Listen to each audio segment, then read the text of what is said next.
I just did one of your processes and said, wouldn't it be nice if she called on me?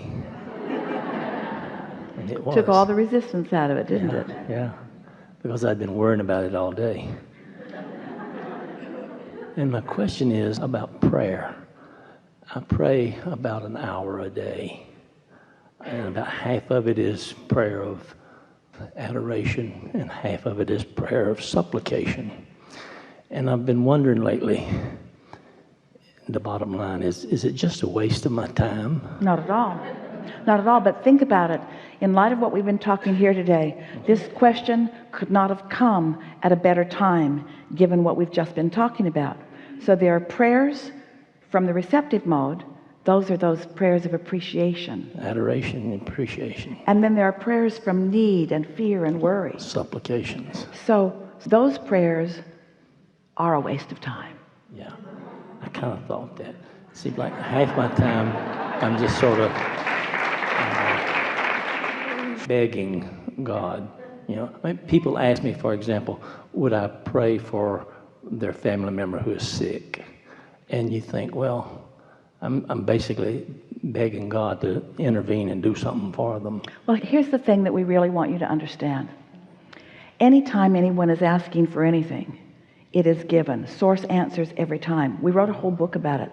Ask and it is given. Right. And the way we are explaining that to you is when you ask, you put it into the vortex, and then law of attraction and what you want to call God, source energy, responds to it.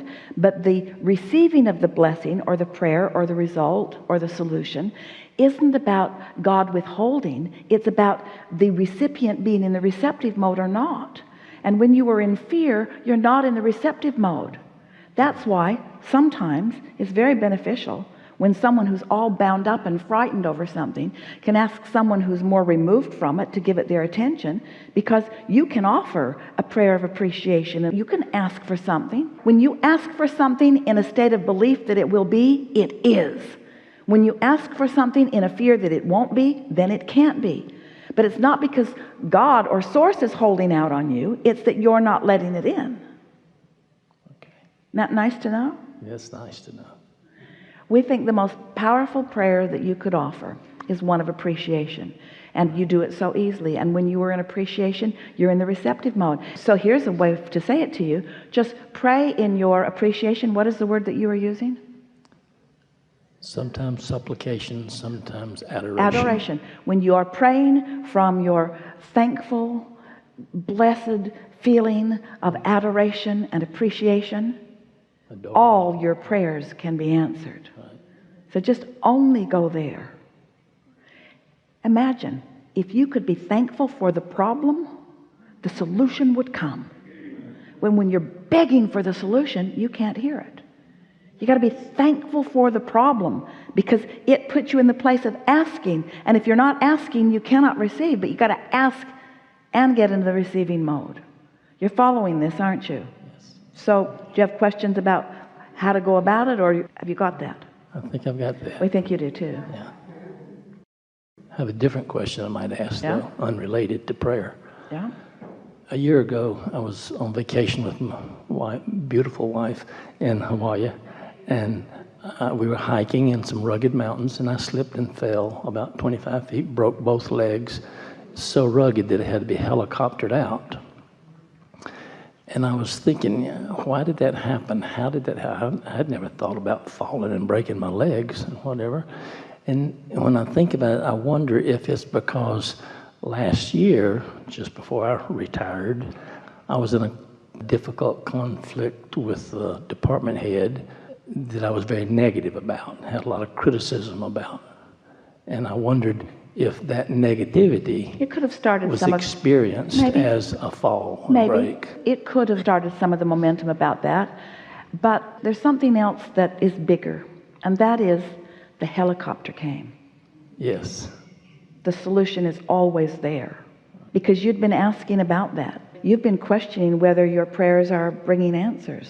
Mm-hmm. You were questioning that here today. They're always answered. They're always answered, but not until you get into that high-flying place. Some years ago, we were visiting with a couple, two physicians married to each other, and young children, and they were all new and excited about the ideas that Abraham was presenting. And they were believing that they create their own reality and enjoying the newfound confidence that they were all feeling in that.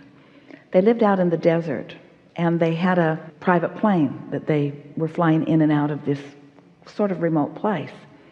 And then they were flying in, and they misunderstood the direction of the wind, and the plane flipped over and caught fire as they were landing. Well, they all escaped the fire with very minor cuts and bruises and a little bit of burn, but very little. A big survival of a plane crash. And now this mother is back in the hot seat, wanting to know what to tell her children, because they are feeling not so sure about their deliberate creating. And we said, but they should feel more sure than ever, because they walked away. How many people walk away? In other words, talk about well-being that is dominant even under that condition. They should feel more, and that's what we are saying to you also. In other words, of course you don't want to fall, but you can always get back up. Of course you don't enjoy being out of connection with source energy, even for a moment, but the fact that the rescue is always there, the solution is always there. So it makes us want to say to you that the vibration of a problem and the vibration of a solution are two very different vibrations. Just like the vibration of a question and the vibration of an answer are two very different vibrations. And that's why in a question in prayer, that's a different vibration than the answer in prayer. While appreciation in prayer is the same vibration as the answer to the appreciation. You see what we're getting at? So isn't it wonderful that you get to have experiences that cause you to ask questions so that you can receive the answers? Isn't this just this ongoing process of expansion, joyous expansion that we are all about? So we wouldn't spend any time looking back at what you did wrong to cause something that you are considering wrong, like falling 25 feet. We wouldn't call falling 25 feet wrong. We'd call it an experience that caused stronger asking, that brought an answer and therefore benefit to you. Right. Thank you. Yeah? Yeah. Just as an aside, when we were out hiking, we were looking for a waterfall, and after I fell and was helicoptered out, I got a beautiful view of the waterfall that my wife didn't get.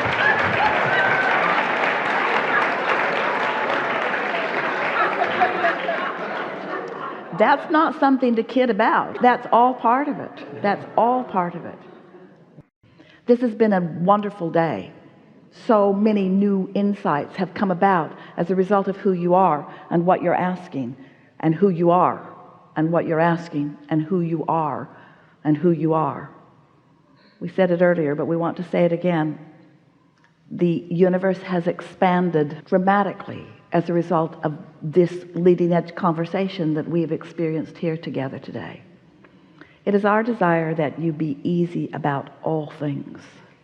It's our desire that you play more, that you are nicer to yourself, that you get more sleep, that you do more of the things that put you in a place that is more conducive to the receptive mode.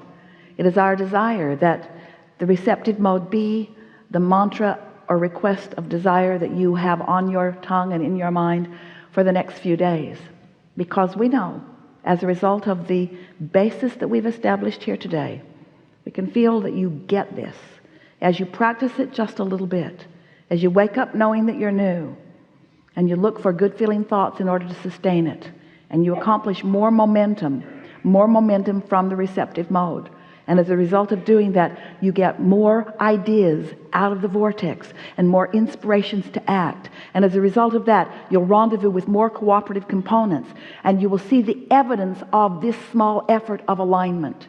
The evidence of this small effort of alignment, which will just help you more in the mastery of all of this still. There is great love here for you.